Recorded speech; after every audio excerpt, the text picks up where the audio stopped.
Cancer healer centre, a new beginning. घरगुती हिंसाचार प्रकरणात करुणा मुंडेंचे धनंजय मुंडेंवरील आरोप कोर्टाकडून मान्य. करुणा मुंडेंना दरमहा 1.25 लाख तर मुलगी शिवानी मुंडेला 75,000 पोटगी देण्याचे वांद्रे न्यायालयाचे आदेश. प्रकरणाचा शेवट निकाल येईपर्यंत धनंजय मुंडेंनी कोणताही घरगुती हिंसाचार करू नये, वांद्रे कोर्टाचे निर्देश.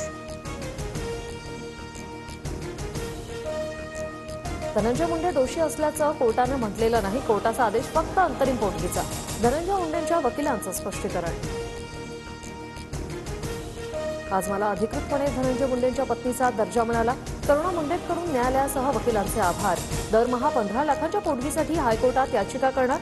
करुणा मुंडेची TV9 मराठीला प्रतिक्रिया. वाल्मिक कराडकडून धनंजय मुंडे आणि पोलिसांसमोर मला जिल्हाधिकारी कार्यालयात मारहाण. करुणा मुंडेचा गंभीर आरोप. फडणवीसांसह जिल्हाधिकाऱ्यांना निवेदन दिल्याचा दावा. धनंजय मुंडे आमच्यासाठी कधीही हानिकारक नव्हते. माझी आईच घरगुती हिंसाचार करायची. धनंजय मुंडेचा मुलगा शिशिव मुंडेची सोशल मीडियात पोस्ट. सोशल मीडियावर पोस्ट करण्यासाठी माझ्या मुलावर दबाव टाकला. माझ्या मुलावर धनंजय मुंडेंचा दबाव. मुलाच्या पोस्टनंतर करुणा मुंडेंचा आरोप. कौटुंबिक हिंसा करणारा व्यक्ती मंत्रिपदावर राहू शकतो का? सरकारने अशा मंत्र्यांची हकालपट्टी केली पाहिजे. विजय वडेट्टीवारांकडून धनंजय मुंडेंच्या हकालपट्टीची मागणी. मुख्यमंत्र्यांना कौटुंबिक हिंसाचार करणारा मंत्री मंत्रिमंडळात कसा चालतो? देवेंद्र फडणवीसांनी आता तरी धनंजय मुंडेचा राजीनामा घ्यावा. तृप्ती देसाई यांची मागणी. आमदार सुरेश धसांकडून वाल्मिक कराड आणि विष्णू साठेच्या नार्को टेस्टची मागणी. नार्को टेस्टमध्ये आकाच्या आकाचं नाव आलं तर त्यांचीही नार्को टेस्ट झाली पाहिजे. सुरेश धस यांचं वक्तव्य. महायुतीला शिवाजी महाराज EVM मशीन वाटते. CSMT स्थानकात शिवाजी महाराजांचा पुतळा कधी लावणार? त्यांनी शिवरायांचा पुतळा न लावल्यास आम्ही पुतळा लावणार. उद्धव ठाकरे यांचा इशारा. अजित पवारांचा 4 दिवसांपूर्वी फोन आला होता. उशिरा फोन केला म्हणून अजित पवारांनी दिलगिरी व्यक्त केली. आपण बसून बोलू असं अजित पवार म्हणाले. भुजबळांची माहिती. मी नाराज नाही. मुख्यमंत्री फडणवीसांच्या पाठीशी भक्कमपणे उभा आहे. नाराजीच्या बातम्यांवर उपमुख्यमंत्री शिंदेंची प्रतिक्रिया.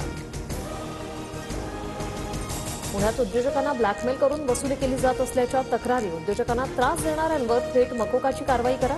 मुख्यमंत्री फडणवीसांचे पुणे पोलिसांना आदेश. पुण्यातील गाड्या तोडफोडीच्या घटनांवरून अजित पवारांनी पोलिसांना झापलं. गाड्या फोडणाऱ्यांवर मकोका का लावत नाही? अजित पवारांचा सवाल. तसंच आरोपीचे धिंड काढण्याच्याही सूचना. महायुतीत अजित पवार नसते तर शिवसेनेचे 100 आमदार निवडून आले असते. मात्र अजित पवारांची मागून एंट्री झाली म्हणून प्रॉब्लेम झाला. गुलाबराव पाटलांचं वक्तव्य.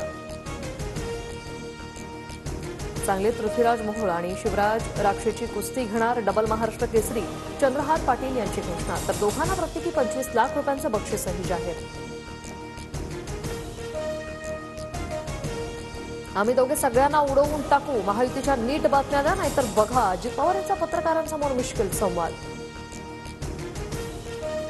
पुण्यात लाडक्या बहिणींकडील कारची सोमवारपासून तपासणी होणार. 4 चाकी आढळल्यास योजनेतून नाव वगळण्यात येणार. आतापर्यंत 75,000 बहिणींच्या घरात 4 चाकी वाहनं असल्याची माहिती. सोयाबीन खरेदीला पणन विभागाकडून मुदतवाढ. शेतकऱ्यांनी घाबरून जाण्याचं कारण नाही. सोयाबीनच्या शेवटच्या खरेदीपर्यंत केंद्र सुरू राहणार. कृषी मंत्री माणिकराव कोकाटे यांची माहिती. Cancer healer centre, a new beginning.